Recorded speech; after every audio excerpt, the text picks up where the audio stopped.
السلام عليكم ورحمة الله تعالى وبركاته. تلاميذ السنة الثانية بكالوريا علوم اقتصادية وكذلك تقنية التدبير المحاسباتي. اليوم إن شاء الله تعالى غنكملوا لي شابيتر ديال ليكونومي اي اورغانيزاسيون ادمينستراتيف دونتربريز، وغنتكلموا على لا كونسونطراسيون أو التركيز. دونك لا كونسونطراسيون هو واحد البروسيسوس اللي كينتج عليه واحد لوغمونطاسيون ديال لا تاي دي زونتربريز et une diminution du nombre des entreprises d'un secteur d'activité. مثلا عندنا واحد السيكتور ديال لاكتيفيتي فيه ثلاثه لي زونتربريز باغ اكزومبل.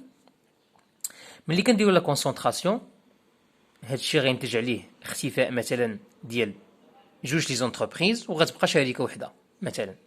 دونك هادشي هادي هي l'augmentation de la taille des entreprises et une diminution du nombre des entreprises. في عوض كانوا ثلاثه الشركات غتولي غير شركه وحده، ولكن ديك الشركه غتولي لا طاي ديالها كبيره بزاف. Donc, هذه l'augmentation de la taille de l'entreprise et une diminution du nombre des entreprises d'un secteur d'activité. من بين الأسباب ديال la concentration les causes ديالها عندنا l'ouverture des marchés، عندنا l'intensification de la concurrence اللي كانت المنافسة شرسة بين هذوك لي زونتربريز، من الأفضل يديروا la concentration.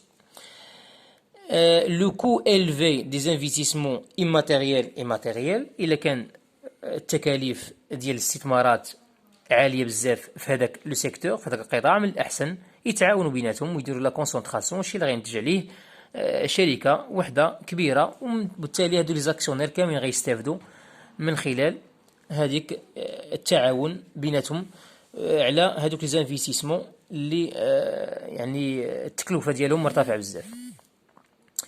عندنا لي فورم ديال الكونسونطراسيون، الاشكال ديال الكونسونطراسيون عندنا ثلاثه الاشكال.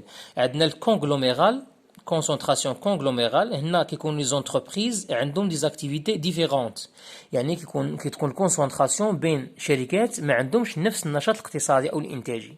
مثلا نفترضوا مثلا شركه ديال الاتصالات مع شركه مثلا ديال البترول، مثلا بحال افريقيا مثلا، شحال الى تجمعوا بيناتهم، هذا كتسمى الكونسونطراسيون كونغلوميرال.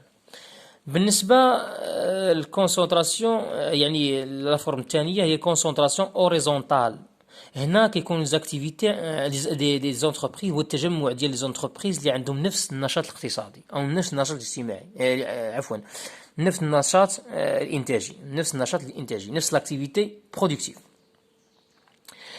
هنا مثلا افترضوا مثلا ان شركه مثلا توتال مع شيل مثلا يقدروا يتجمعوا بيناتهم مثلا باش يعطيونا اون كونسونطراسيون اوريزونتال، لان توتال وشيل يعني كيديروا نفس يعني لو دومين داكتيفيتي، بجوجهم كيديروا المواد البتروليه.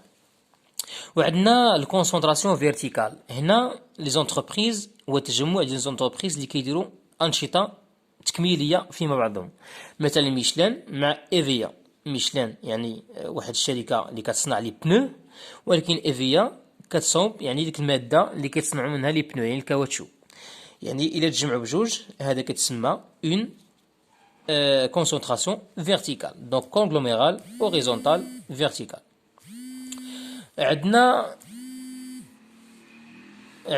لي كونسيكونس دو لا كونسونطراسيون. شنو هما النتائج ديال الكونسونطراسيون؟ عندنا دي كونسيكونس ايكونوميك، نتائج اقتصاديه اللي فيها دي بوين بوزيتيف بحال ريدكسيون دي كو،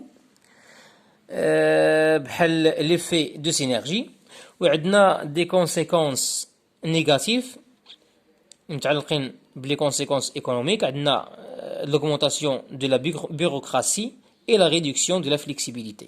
بالنسبة les conséquences sociales فيها des points positifs et des points négatifs. بالنسبة les points positifs عندنا l'amélioration de la qualification des salariés، و les points négatifs بحال l'augmentation ديال licenciement، يعني هنا les entreprises غيبداو يسرحوا العمال، غيبداو يخرجوا العمال، لأن كيتجمعوا مثلا جوج لي زونتربريز، يعني مثلا انتربريز متخصصه في مجال وحده متخصصه في مجال، يعني كيتجمعوا وكيخليو مجال واحد، الشيء اللي كينتج عليه يعني عدم توفر على الكفاءات في المجال الاخر، وبالتالي هنا لونتربريز غتحاول انها تخلص من مجموعه ديال العمال اللي كانوا كيشتغلوا في المجال الثاني اللي ما عنده حتى شي علاقه بالمجال الاول. الور بهذا يعني كانت خلاصه بسيطه يعني الكونسونطراسيون. كنتمنى هاد لا فيديو تكون نالت الاعجاب ديالكم. ما تنساوش تبارطاجوها في فوزامي باش يستافد اكبر عدد من التلاميذ. نتمنى لكم التوفيق والسلام عليكم ورحمه الله تعالى وبركاته.